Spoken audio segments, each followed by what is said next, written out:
Bonjour et bonne écoute à tout le monde. Aujourd'hui, j'ai le plaisir d'interviewer Priscilla qui a fini l'accompagnement le mois dernier et qui va vous partager son parcours, son expérience, de manière à ce que vraiment son témoignage vous permette de percevoir les portes de sortie qu'il existe, même quand on se croit au fond du trou et même quand on pense que c'est plus possible et que cette situation, elle est faite pour durer. Parce que non, toutes situations ne sont pas faites pour durer et son parcours justement, depuis avril jusqu'à maintenant, fin septembre, va vous permettre de vous prouver tout ça. Merci Priscilla d'être là et merci Merci. d'avoir répondu présente et de partager comme ça, ton parcours personnel, en public, devant, en vidéo et en audio et du coup pour commencer, ben, je te laisse, déjà te présenter. Et ben, moi, j'ai 37 ans. Ça fait presque un peu moins de 20 ans que je travaille dans l'automobile et que je vends des pièces détachées et j'ai seulement fait 2 entreprises. Je suis restée 14 ans dans une et 2 ans dans l'autre. Au bout de 2 ans, dans la deuxième, j'ai fait mon burn-out et je me suis rendu compte qu'en fait, c'était peut-être pas le premier. Ce peut-être premier voire deuxième burn-out, tu l'as fait l'an dernier, c'est ça? Je l'ai fait, le 1 non, je pense que je l'ai fait quand j'ai quitté, mon entreprise, la première entreprise dans laquelle ça faisait 14 ans que j'y étais. Mmh. C'était il y a combien de temps? Bah, il y a 3 ans maintenant. Il y a 3 ans. OK. Et là, l'entreprise actuelle, c'était quand que tu as claqué la porte? En J'ai disant claqué la porte au mois de mars 2024. OK, d'accord. Et d'ailleurs, c'est à peu près dans cette période-là, qu'on s'est contacté, qu'on s'est vu pour la première fois avant, C'est ça. avant qu'on commence à travailler et justement, si tu te ramènes un peu à cette période-là, hem, tu comment tu te rappelles de ton état? Physiquement, émotionnellement, mentalement? Tu en étais où? Ouh là là, heu, c'était très, très, très dur. J'étais, toujours en pleurs, toujours à me dévaloriser. Je me prenais pour une merde. J'avais l'impression de plus du tout savoir faire mon travail. Je tout ce que j'avais envie, c'était me cloîtrer, me renfermer. Non, j'étais vraiment, vraiment pas bien. Je me sentais plus du tout à ma place. Mmh. Qu'est-ce qui se passait au niveau de tes pensées?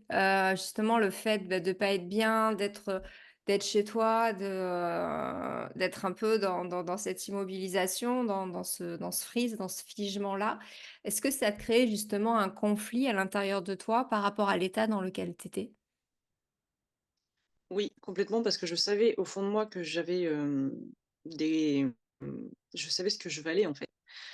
Après 15 ans de carrière, dans ce métier, j'avais des compétences qui permettaient de faire plus que ce que je savais faire. Sauf que, en changeant d'entreprise, j'ai eu l'impression de recommencer, c'est pas de recommencer à zéro, enfin si presque. J'ai eu l'impression de recommencer à zéro, mais avec des choses, comme si je connaissais pas le métier, en fait. Que, j'ai eu l'impression de recommencer mon métier, de réapprendre sur le tas alors que je connaissais très, très bien les choses et heu et malheureusement, bah, j'ai pas forcément été soutenue par les bonnes personnes donc ça m'a pas aidée. Ça m'a pas aidée. Pourtant, il y a des collègues qui s'en sont beaucoup rendus compte de comportements d'autres et de comment moi j'étais en train de descendre, en fait, et qui m'ont dit, «Protège-toi» et tout. Même mon mari m'avait dit: «Protège-toi, mets-toi en arrêt» et tout et j'avais pas envie parce que je me suis dit que je pouvais remonter la pente toute seule et puis un jour, bah, non. Mon mental, il a dit: «Non, tu peux plus, terminé, on arrête». Mmh. J'ai les vannes se sont ouvertes et je ne savais plus qui j'étais, je ne savais plus où j'étais complètement paumée, quoi. Et donc ça, c'était, ton état d'esprit, ton état psychique quand on a commencé à discuter ensemble et quand on a commencé ton accompagnement. Hem, Avant de commencer l'accompagnement, est-ce que tu avais essayé d'autres choses? Donc tu avais essayé déjà par toi-même, comme tu viens de dire, que jusqu'avant, malgré les conseils des autres, tu t'es dit: «Je vais quand même y arriver seule» et Ouais. qu'est-ce que tu as mis en place? Comment tu as essayé d'y arriver seule? Bon, j'ai essayé. Alors, je me suis d'abord reposée sur un collègue qui, comprenait tout à fait ma situation. Il m'a dit: «Je vois bien que tu vas pas bien, au travail et tout. Je vois bien que tu» enfin, je lui en avais j'avais commencé à lui en parler de toute façon et il m'avait demandé de me reposer sur lui, ce que j'ai fait et ce que je n'ai pas réussi parce que j'ai toujours la valeur du quand je commence quelque chose, je le termine et en fait, j'arrivais pas à me reposer sur lui. Ça, j'y arrivais pas et du coup, ben, je sais pas comment expliquer, comment dire? J'ai pas envie de donner d'exemple. J'ai pas envie de donner d'exemple pour ça, mais j'ai pas réussi à me reposer sur lui. J'ai quand même essayé de forcer pour réussir toute seule, mais non, Mais non, ça a pas suffi, tu pas ça a pas suffi. même si tu avais cette volonté d'y arriver, cette volonté de déléguer, cette volonté de Ouais, t'alléger, parce que je savais que j'en étais capable et je savais que je pouvais le faire et qu'en plus on pouvait m'aider. Mais il y a qu'une personne qui pouvait m'aider en vrai. Mais je me suis dit que je me sentais capable de le faire en fait. Je me sentais capable de m'en sortir toute seule donc si je et en comprends vrai, ben bien, parce que c'est certainement, ce qui se passe un peu en arrière-plan dans la tête des personnes qui sont en train de nous écouter, c'est que tu avais la volonté de déléguer, mais ça se mettait en conflit avec, cette phrase de dire: «Mais de toute façon, je suis capable de le faire seule aussi, alors pourquoi je déléguerais en fait? J'ai ouais, quelqu'un qui me tend la main». Et ouais, finalement, si je l'apprends alors que je me sens capable de faire la tâche, parce que j'ai les compétences pour faire la tâche, finalement, ça descend l'estime que tu as de toi. Tu as l'impression de perdre de la complètement, valeur vis-à-vis de toi. tout à fait ça. Ouais, Et du coup, tu nourris ce conflit et tu nourris du coup ton épuisement parce que même si on te tend la main et c'est ça le problème des personnes aidantes et qui comprennent pas, c'est que même si tu tends la main pour aider la personne, elle va elle va pas déléguer en vraiment lâchant prise pour se reposer parce que ça touche ton estime et la valeur que tu mets sur tes compétences et tes c'est capacités. ça. Et du C'est coup, tu te exactement ça. sens plus faible, plus fragile, moins compétente que les autres, moins forte et du coup, tu te dévalues toute seule en commençant à dire: «Je suis nulle, je suis pas capable, je sais pas faire» et cetera. C'est ça, tu as trouvé tous les mots, tous les bons mots. OK, d'accord. Donc là, c'est comment tu te sentais? C'est ce qui se passait à l'intérieur de toi, Ouais. après ton burn-out et quand on s'est rencontrés, ce qui Mmh. faisait que, au-delà de travailler sur, «Je dois récupérer de mon burn-out physiquement» et cetera, il y avait toutes ces phrases, que tu t'étais dites et tout ce travail d'estime, auprès de tes compétences et auprès de la valeur et du regard que tu te portes sur toi qui était à reconstruire à ce moment-là. C'est bien ça? Exactement, ouais, ouais. Et du coup, là, tu as fini l'accompagnement il y a un mois et aujourd'hui, quand tu te regardes là, la femme que tu es aujourd'hui et non plus celle du mois de mars, heu, quels sont les résultats pour toi par rapport à tout ça? J'ai envie d'en pleurer tellement je suis fière en fait. Je suis fière déjà de t'avoir rencontré parce que de m'avoir accompagnée dans tout ça parce que tu m'as beaucoup aidée certes, mais je me dis que alors, je dis pas que c'est bien, mais fallait vraiment que j'en passe par là pour voir vraiment la personne que je suis et les valeurs que j'ai et que j'apprenne aussi à gérer ça, à accepter quand il ne faut plus, quand il faut dire non surtout, ça c'est le dire non et quand il faut dire stop et ça maintenant je sais le faire et ça m'a donné un énergie de fou et ça j je suis à 2 doigts de te dire que j'ai envie de retourner bosser maintenant. Dans la même entreprise? Non, pas là. Mais c'est pas à cause de l'entreprise pour le coup, parce que, c'est juste parce que j'ai pas envie de perdre mon temps à affronter des personnes qui je sais qui changeront pas parce que ça fait des années et des années qu'ils sont là. Donc je me dis que ça sert à rien. Je sais que je peux trouver, que je peux faire mieux ailleurs Et limite, tu as et que envie les de choses peuvent tester. changer. C'est ça? Quand il dit: «J'ai envie de reprendre le travail», tu as envie de te retester, au niveau Ah ouais, complètement. de tes valeurs et compétences réelles, Ah heu, ouais, grave. même au niveau du salariat. Ouais, exactement, Mmh mh. exactement. Moi, là, si j'avais à reprendre le travail, je me vois avec la banane et je connais mes limites, en fait, maintenant. Je sais qu'il faut pas pousser, je sais à quel moment je saurais m'arrêter, quoi, donc Et surtout, tu sais faire. C'est pas tout d'identifier, c'est que aussi! tu sais Ouais, poser tes complètement. limites, tu sais communiquer de manière à les exprimer et à ce que ce soit compris en Ah, face. ouais, surtout ça, c'est important. Comment tu as commencé à expérimenter ça? C'est-à-dire que dans l'accompagnement, tu as forcément pratiqué ça pour te conforter et gagner dans ta confiance en ta capacité à le faire. Comment tu t'es entraînée? En faisant des exercices. Les exercices de respiration m'ont beaucoup aidée, surtout quand je les fais le soir en me couchant, parce que je suis quelqu'un qui dort pas énormément, qui s'endort très tard surtout, qui rumine beaucoup et en fait, j'ai arrêté alors je dis pas que j'ai arrêté de me poser des questions. C'est surtout que j'ai arrêté, le premier mot qui me vient, c'est que j'ai arrêté de me flageller, en fait.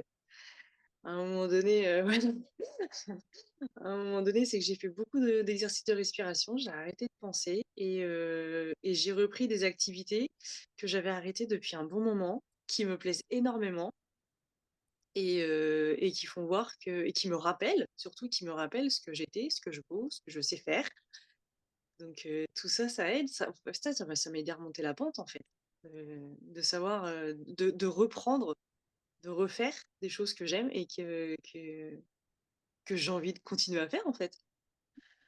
Et d'avoir repris tout ça, d'avoir, justement pris, et fait ce travail sur toi pour sortir de ce figement et commencer à refaire des choses que tu aimes. Je sais que ça a été quand même un moment, ça s'est pas fait, comme, ça s'est pas fait tout seul. Ça a été aussi, Non, pas du pour tout. toi quelque chose où il fallait trouver la motivation, il fallait trouver la Ouais. force, il fallait trouver la Oh que concentration. oui. Donc ça a pas été simple non plus et d'avoir passé tout ça, et d'en être arrivé à ces résultats-là, qu'est-ce que ça change pour toi dans ta perception de toi et dans ta vie au quotidien? Oh là là, alors la perception de moi, je ne me vois plus ne plus avoir, comment te dire? Je me vois tout le temps sourire, en fait. Je me vois toujours avant je me voyais jamais mon avenir. Là, je vois, j'avance au jour le jour. Je dis pas que je sais pas où je serai dans 10 ans, hein, mais je vois au jour le jour. J'arrête de râler pour un rien. J'arrête de me morfondre, je me dis que tu vois, là, je souris et je me sens heureuse, en fait. Il y en a peut-être qui vont trouver ça ridicule, mais je me sens complètement heureuse, même si j'ai pas repris le travail, même s'il y a une perte d'argent dans tout ça, parce que franchement, moi, l'argent, ça m'a fait extrêmement peur. D'ailleurs, je pense que c'est la source première qui a fait que j'avais pas envie de me mettre en arrêt, mais maintenant, j'en ai plus peur du tout. Je sais que le matin, si quand je me lève, je sais que j'ai toujours un truc à faire à la journée, en fait. Même si c'est du ménage, bah, j'en fais pas beaucoup parce que j'ai pas ça m'agace de faire tout d'un coup, donc je fais un bout tous les jours. Après, je lis un livre, après j'écoute de la musique, en faisant un sudoku, après, je fais mon scrapbooking que j'adore tant. Je m'occupe de mon chat surtout, que je vois dans mon écran derrière, qui me réclame énormément. Hem, je fais les choses sans me forcer, en fait. Si j'ai envie de le faire, je le fais. Si j'ai pas envie de le faire, je le fais pas, je me prends plus la tête. Et puis quand j'ai envie de me poser dans mon canapé pour regarder, 3 épisodes d'une série, bah, je le fais. Et Franchement, il y a un truc là que tu viens de dire sur lequel, je veux rebondir, c'est, tu disais l'argent a été un des pôles, sur lequel, bah, il y avait une insécurité qui était des du coup un moteur qui t'empêchait de te mettre en arrêt de travail. Et du ouais, coup, tu as géré des peurs par rapport à ça, ça t'a pas empêché ouais, d'investir dans l'accompagnement. Comment, non. heu, comment tu as géré cette peur, pour passer outre cette insécurité, décider d'investir sur toi, en sachant que le résultat, bah, il est pas garanti, hein. On n'est pas en train enfin, tu pas sur une télé où tu sais que tu peux faire un SAV derrière, tu vois? Le ré c'est Ça reste du travail de personnel. Comment tu as passé ça? Et ben, en fait, je me suis dit que, je savais que j'allais relever la tête à un moment donné, en fait. Et comment dire? Je me suis dit que du jour au lendemain, même s'il faut que je démissionnerai, mais je resterai pas les 2 pieds dans le même plat. Si j'allais avoir une aide de chômage, bah, je l'aurais, mais ça m'ennuie. Je préfère retourner, travailler, doucement, même si c'est à temps partiel et je sais que derrière je sais que derrière, il y aura toujours une rentrée d'argent. Enfin, je sais pas comment expliquer ça. Je, mmh, puis je suis pas toute seule aussi, c'est ça c'est ça aussi qu'il faut se dire, c'est que je suis accompagnée, j'ai mon mari qui est là, mes beaux-parents qui sont là et personne m'a descendu, tout le monde m'a dit qu'ils seraient toujours là pour moi s'il y avait besoin, donc bah, là, quelque part, tu vois, je me suis un peu reposée sur ça. Je me suis dit que, demain, si je démissionne, ben, j'irai faire les boîtes d'intérim, j'irai à Pôle emploi chercher, voir ce qu'il y a comme travail et puis j'irai retravailler, tant pis, jusqu'à ce que je trouve quelque chose qui me plaise. Je sais pas, j'ai quelque part, ça s'est fait un peu tout seul. J'ai tellement lâché de lest que, Tu as fait confiance j'ai au arrêté de soutien? regarder mon compte en banque, j'ai arrêté de dépenser à tout va pour des conneries et puis voilà, quoi. Mmh. Tu as canalisé le budget, tu as raisonné, les portes de sortie en disant que, bah, de toute façon, Ouais, tu auras jamais zéro entrée parce que tu trouveras une solution. C'est vrai que l'avantage de ouais, l'intérim, c'est c'est qu'il ça. y a pas d'engagement, donc tu peux garder un Ouais, certain exactement. détachement Mmh. et le fait aussi d'avoir le soutien de la belle famille et du conjoint, c'est super important pour ça. Complètement, complètement. Ça, par contre, j'ai jamais craché dessus et franchement, j'ai eu la chance d'être très, très bien entourée, depuis ce burn-out. Je pensais vraiment que j'allais être très mal vue par les personnes parce qu'évidemment, on pense toujours à ce que les gens vont penser de soi, hein, quand on entame ce burn-out et puis j'ai eu la chance d'être très, très bien entourée et à la fin, en fait, ben, quand on en parle et que les gens nous demandent comment que ça va et qu'on leur dit les trucs qu'on fait alors que ça paraît complètement ridicule pour nous et qu'ils nous disent: «Oh non, mais c'est bien, t'as raison, hein, c'est ce qu'il faut, hein». Alors voilà, on se dit que, bah, c'est bon quoi. L'étape, elle est partie. Ouais, complètement, on se relâche de fou et on se dit: «Bon, bah, faut que je le fasse». Faut à un moment donné, il faut que je touche le fond pour pouvoir remonter tout doucement, même, tranquille quoi. Et comme tu dis, c'est dans Ça ces fait du bien. moments-là c'est dans ces moments-là où tu réalises aussi, que tu as des peurs qui sont vachement présentes et vachement, immobilisatrices, au Mais niveau de ton complètement. passage à l'action, alors qu'en fait, elles sont pas du tout réelles et que quand tu passes le cap, ben, en fait, c'est tout le contraire qui se passe. Ouais, ouais, c'est exactement ça. Oui, c'est vrai, ouais, tout à fait. Et qu'est-ce qui a changé, encore? Hem, Ce qui a changé, c'est que, tu sais que je pense souvent, au 1er rendez-vous qu'on a eu toutes les 2 où tu m'as dit où est-ce que je me voyais,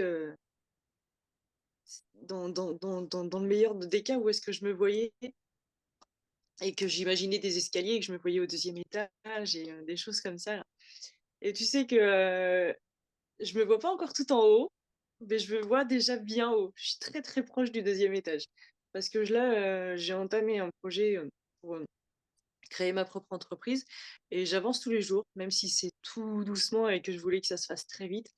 J'avance tous les jours tout doucement et je souris jour en jour de voir que je monte l'escalier tout doucement, en fait et Ah, ça me fait plaisir parce que je sais que je vais atteindre le but que je voulais quand on s'est rencontrés, en fait et carrément, ça fait du bien, en fait.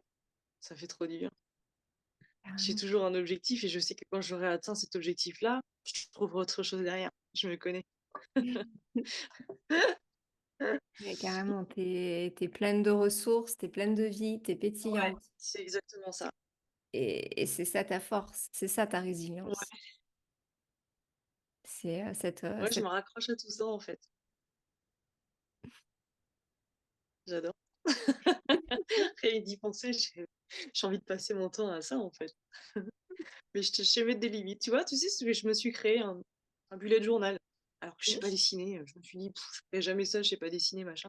Mais en fait, j'ai fait un truc tout simple et ça marche trop bien et je l'ai créé début septembre et là, j'ai commencé, octobre hier et bah, j'apprends à dessiner, même si c'est des dessins tout simples et le bullet journal, il y a des jours où je l'ai pas suivi, des jours où je l'ai suivi, des jours, et je me suis pas pris la tête. Je me suis pas culpabilisée de me dire: «Ah j'ai pas fait ça, j'avais dit que je voulais le faire et tout». C'est pas grave, on remettra ça au mois prochain, si tu veux. Au moins tu t'es occupé pendant ce temps-là quoi, tu vois? Mais c'est ça et puis le but de ces routines, c'est pas que ça devienne des contraintes où il faut de la rigueur et il Exactement, faut se l'imposer. Le c'est but, c'est exactement ce de que je me suis dit. c'est ça, tu te crées des moments de plaisir, de créativité, de Ouais, retour à toi et où tu te recentres, où tu te poses et tu le fais, ben, au moment où tu te sens, où tu le sens, carrément. ouais, c'est ça. Ouais, ouais, complètement. Waouh! Hem, Ouais. pour que ce soit un peu plus imagé, si tu devais, décrire l'image que tu as de toi quand tu te revois au mois de mars et après on fera le même sur l'image d'aujourd'hui. La Priscilla du mois de mars, son l'image de cette Priscilla, elle ressemble à quoi? Ah, au bout du rouleau, triste, se sent seule, a besoin d'énormément de soutien, a besoin d'aide surtout aussi.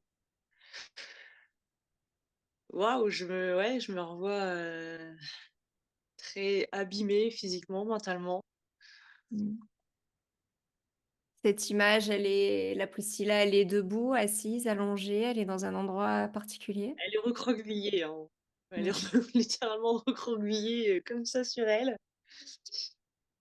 Et son visage, il est comment? Il est triste, il est marqué, il est Il est triste avec beaucoup de cernes. On les voit bien. On se demande même si elle dort beaucoup. et quelles sont les couleurs de cette image? Hem, Elle se rapproche des couleurs de quand on a un bleu, un hématome. Tu sais, ça Oh! vire du bleu, du violet, du jaune, Ah oui! Ah, je m'attendais ça me pas fait à penser à ça. ça quand je me C'est revois beau. comme ça. Ouais, je vois, carrément. Et maintenant, la Priscilla l'image de la Priscilla d'aujourd'hui, comme ça tu pourras lui montrer à la Priscilla de mois de mars. L'image de Priscilla d'aujourd'hui, mais tiens, regarde, j'en ai fait ma couleur de cheveux. À la base, c'est censé être rouge, rouge bordeaux. Heu, Elle est comme ça, elle est souriante, elle pétille, heu, elle a la joie de vivre honnêtement parce que tu vois, je passe mon temps à avoir des idées, à dire que: «Tiens, je vais faire ça, je vais faire ça, je vais faire ça», ça bouillonne dans la tête. C'est toujours plein, c'est toujours en activité, toujours, et puis, C'est une bah, quand il y a un moment de repos, activité bah, bouillonne. c'est une activité pesante ou pas? Parce que attention, on va pas se mettre en surcharge Pas non du tout. pas du tout? Ouais, c'est vrai, tu as raison. Non, non, non. C'est quel genre d'activité un cerveau qui est en énergie, de joie et de créativité et qui n'est pas en mode, stress et hyper vigilance ou hyper réactivité? Alors, vous allez pas le voir comme moi, mais moi je le vois en ébullition, mais l'ébullition, c'est pas toujours dans le négatif.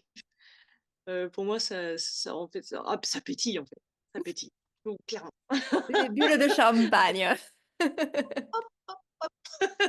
C'est ça que ça fait, moi. C'est Et exactement ça.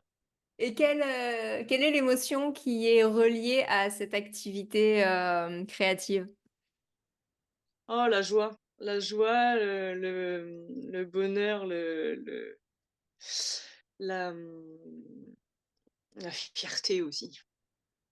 Parce que, quand j'atteins le but de cette chose-là, même si ça me plaît pas toujours ce que je fais, bah, je suis fière parce que je l'ai fait et puis que, bah, j'apprends en fait, j'apprends à faire mieux pour les prochaines fois. Ouais, ouais, franchement, il y a des choses que je fais où je me dis: «Oh là là, c'est pourri, bon, c'est pas grave. Bon, bah, la prochaine fois, on fera comme ça et puis c'est tout. On recommencera». Qu'est-ce que tu veux? Mmh. Maintenant que tu as tes 2 images,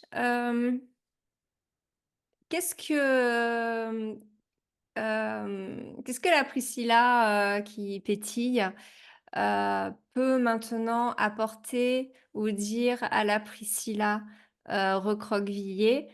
afin qu'elle ne soit pas triste, mais dans l'espoir et avec la certitude qu'elle va être cette femme qui pétille. Alors, j'ai envie de lui dire que tout va s'arranger, que ça va être long, que ça va être difficile, qu'il va y avoir souvent des pleurs, qu'il va y avoir de la flemmardise, mais que, tu vas y arriver et que, et qu'il faut accepter aussi l'aide de ses proches et que, même si c'est tout doucement, hein, mais, les jours vont être longs, ce sera peut-être dans 6 mois, dans 1 an, mais pour avoir au final, que du bon, quoi. Il va y avoir de l'apprentissage, mais, pour en ressortir meilleur. Mmh.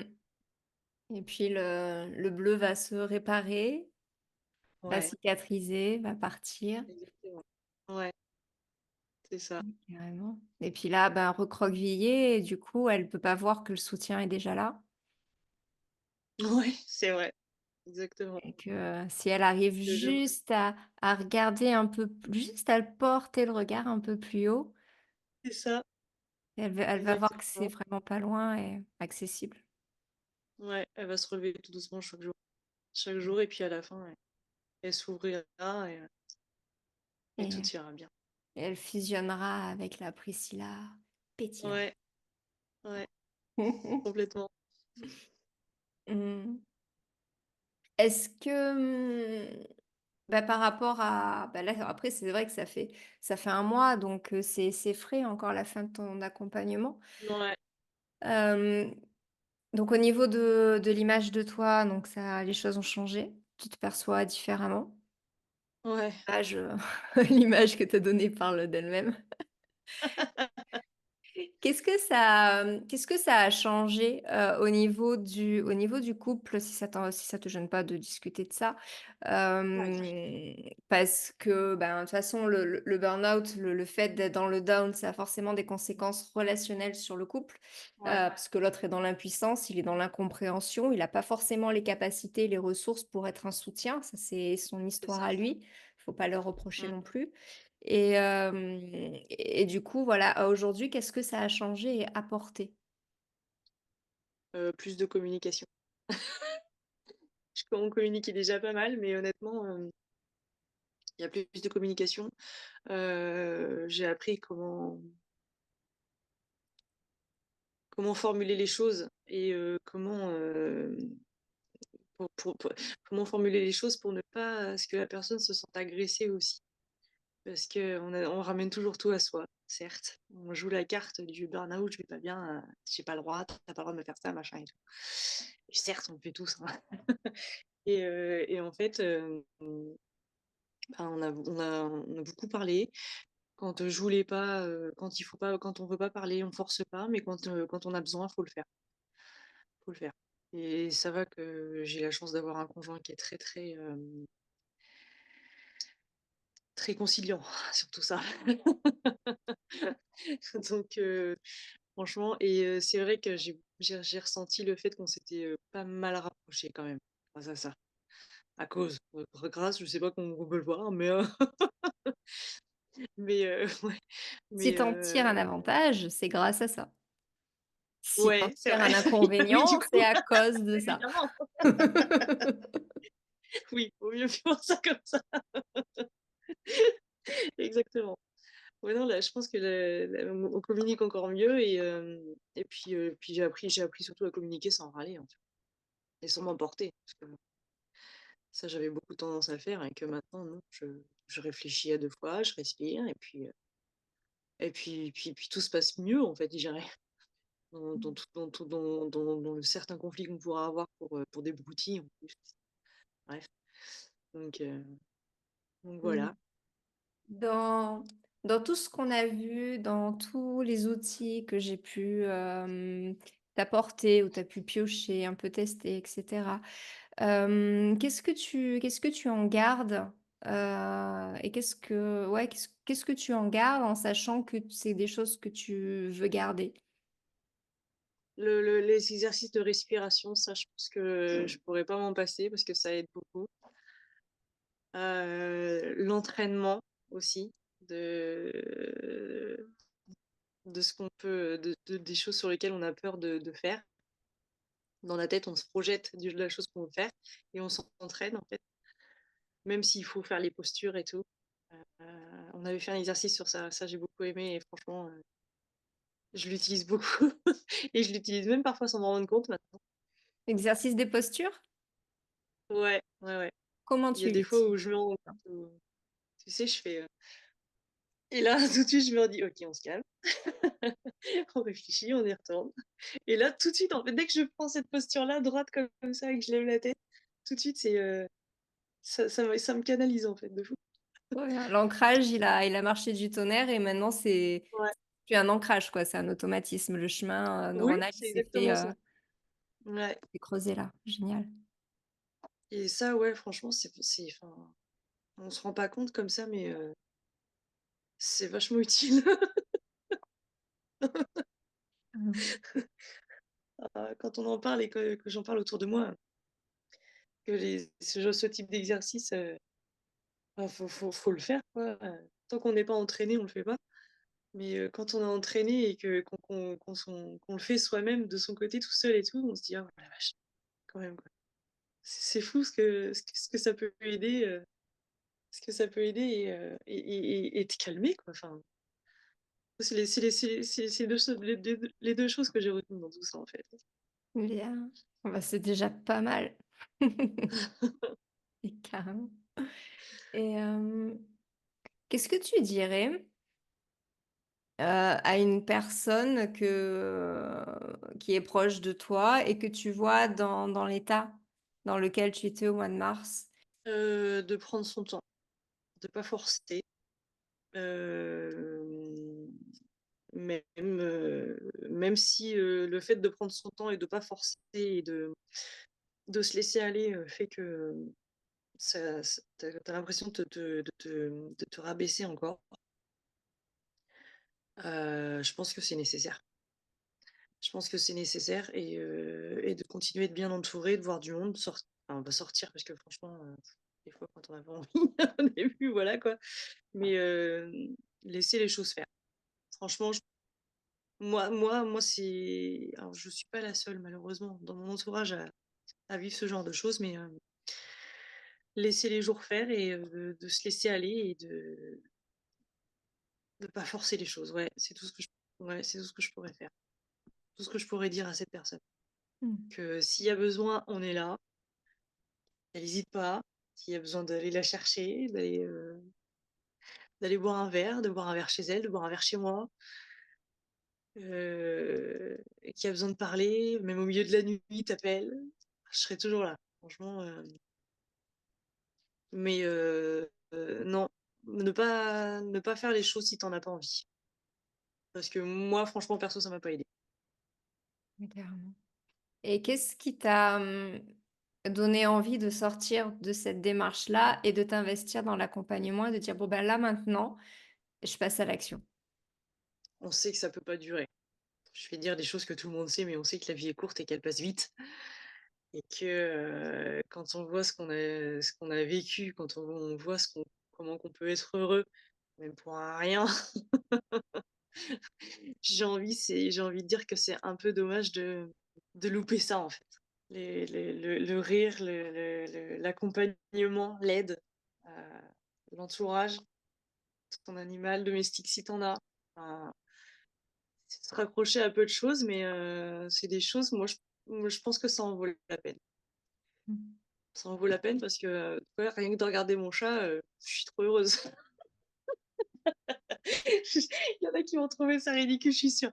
Mais moi j'adore mon chat, il est beau, c'est le plus beau chat du monde, tu vois? Rien que pour ça, des fois, j'ai envie de me dire, ça me donne envie de remonter la pente, en fait. Puis Mmh. après, heu, puis après, bah, voilà quoi, la vie de tous les jours, elle fait que,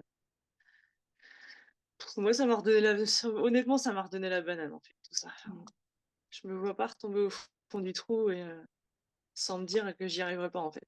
Je sais que si un jour je retombe, je me relèverai.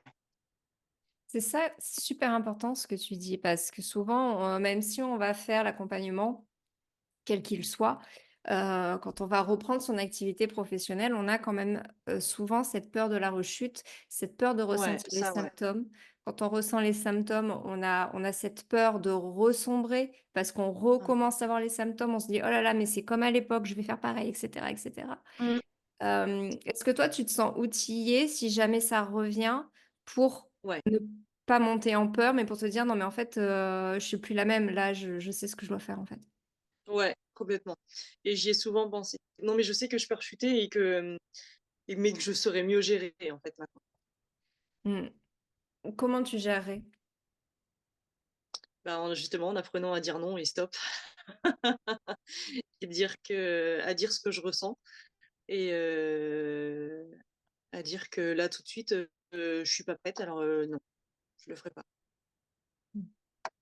Quand j'aurai besoin de Et discuter, on en discutera, mais là, non. Voilà. C'est comme ça que je vois les choses.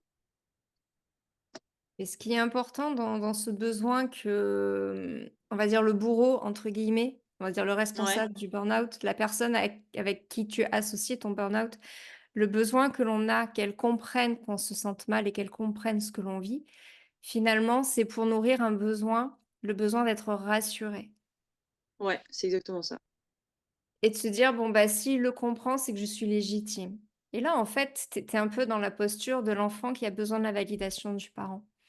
Et dans la Ouais, réalité du burn-out, c'est là où ta posture d'adulte est importante à garder si tu as ce sentiment-là qui revient. C'est de pas oublier qu'ils comprennent ou pas, ça ne change rien à ce que tu vis, à ce que tu ressens et c'est ça. que même s'il le comprend, même si tu es rassuré, c'est pas lui qui va t'en faire Mmh. sortir. Ouais, exactement. Pas Tu du as tout. pas besoin qu'il comprenne. Mmh, Ça t'appartient pas. C'est son espace mmh. personnel à lui. La C'est tout à fait compréhension ça. de ce qui t'arrive. Ça Ouais, doit pas être dans le tien, parce que ouais. c'est son histoire. S'il est pas en capacité de comprendre, c'est que lui-même, il a des choses à travailler et que tu J'y ai deviens pensé. et oui, tu es un moui on dit que, ton burn-out, c'est le miroir, ta situation, c'est ton miroir, mais tu es aussi le miroir de l'autre. Ouais, c'est exactement ça. Donc J'y ai s'il beaucoup pensé comprend à ça. pas, c'est que tu es le miroir de quelque chose qu'il va falloir qu'il bosse. C'est ça. J'y ai beaucoup pensé. Je me suis dit: «Mais c'est fou, en fait, parce que si lui, il comprend pas, c'est que forcément, il y a quelque chose qui va pas non plus, en fait». Donc bah, j'ai rien à me reprocher, j'ai pas besoin de j'ai pas à avoir à culpabiliser. Ça va pas, ben, écoute, on va guérir et puis c'est tout. Toi, tu as Mais fait le j'ai pas besoin de lui. meilleur, c'est ça? Tu as fait du mieux que tu as pu, tu as fait les choses correctement, tu t'es investi, tu as fait ton taf, tu as fait ce pourquoi tu étais payé. Ça, Pour des raisons X ou Y, ben, ça s'est pas passé au mieux, ça s'est passé au mal et ben, OK, ça, ben, maintenant, chacun reprend, son côté du contrat, un contrat de travail, tu le voilà, signes, hein, c'est 50 d'un côté, 50 de l'autre. Ben, tu t'occupes de tes exactement. 50 et tu le laisses Mmh. s'occuper de ses 50. Il a pas Ouais, besoin de comprendre et c'est tout à fait ça. ce qu'on oublie aussi, c'est que sur l'arrêt de travail, ils ne savent pas que c'est un burn-out. Arrêtez de le dire. Ils n'ont pas à connaître les raisons médicales de vos arrêts de travail. Ouais, Pourquoi se oui, mettre oui, en ça c'est posture clair. de: «Je dois me justifier de mon arrêt»?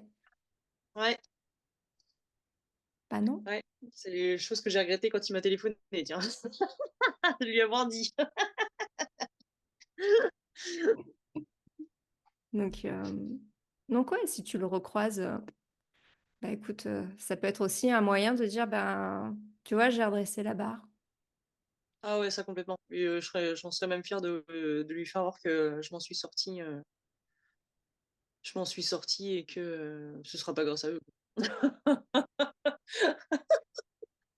Donc je suis fière d'avoir fait ça, je dirais pas toute seule parce que forcément, tu été là, mais voilà quoi. Ouais, si, Beh, bon voilà. si, tu t'en es sortie toute seule parce que c'est ta décision et tes choix qui t'ont Ouais, c'est permis vrai. Mmh. c'est toi qui as dit oui. Ouais, ouais, ouais, puis c'est moi qui ai décidé du jour au lendemain de me dire, «On arrête quoi», donc c'est vrai. C'est ça? Et ouais, il y a eu un début. Mmh et puis c'est toi qui t'es investi pendant le travail de l'accompagnement. C'est toi qui t'es ouvert pendant les séances individuelles. C'est toi qui as accepté d'aller dans la profondeur. C'est vrai. Ouais, Donc vu ce comme ça, ouais. résultat, c'est grâce à tes décisions à toi. Sinon j'aurais pas pu faire le travail. J'aurais pas pu faire ma part à moi, si tu avais pas pu faire la tienne, part à toi. Mmh. Est-ce que tu as, quelque chose à rajouter pour les personnes qui nous écoutent, qui puissent les aider, quelle que soit, l'intention que tu poses dans l'aide que tu veux leur apporter? Quelque chose que je t'ai pas demandé? Heu, de leur dire de c'est là, tout de suite, s'il y en a qui sont déjà dans cette situation ou qui commencent seulement leur burn-out, ils vont dire que c'est plus facile à dire qu'à faire, mais ne pas culpabiliser. Heu, laisser faire les choses, hem, prendre soin de soi, beaucoup se reposer. Je pense que le repos y est aussi beaucoup pour quelque chose. Ça va vous allez peut-être pas forcément le prendre de la bonne manière, mais soyez parfois hypocrite. Parce que franchement, des fois, ça aide et que de toute façon, il y en a besoin quand on voit le type de situation dans lesquelles on vit et que de toute manière, si c'est pas vous qui vous battez pour vous, personne ne le fera donc moi je dis que la vie, elle Protégez-vous. vaut le coup d'être vécue, hein, malgré tout ce qu'on peut vivre, franchement, prenez votre temps, relevez la tête, souriez et puis, souriez-vous à vous-même et puis, heu et puis tout va bien se passer, quoi. Même si c'est long, tout va bien se passer. Je pense qu'on va terminer sur ces mots, sur ces très beaux mots et je te remercie, pour ce partage, pour ta joie, pour ta pétillance et Merci à toi. et puis, je vous retrouve bientôt. Bonne journée, bonne soirée, selon l'heure où vous nous écoutez.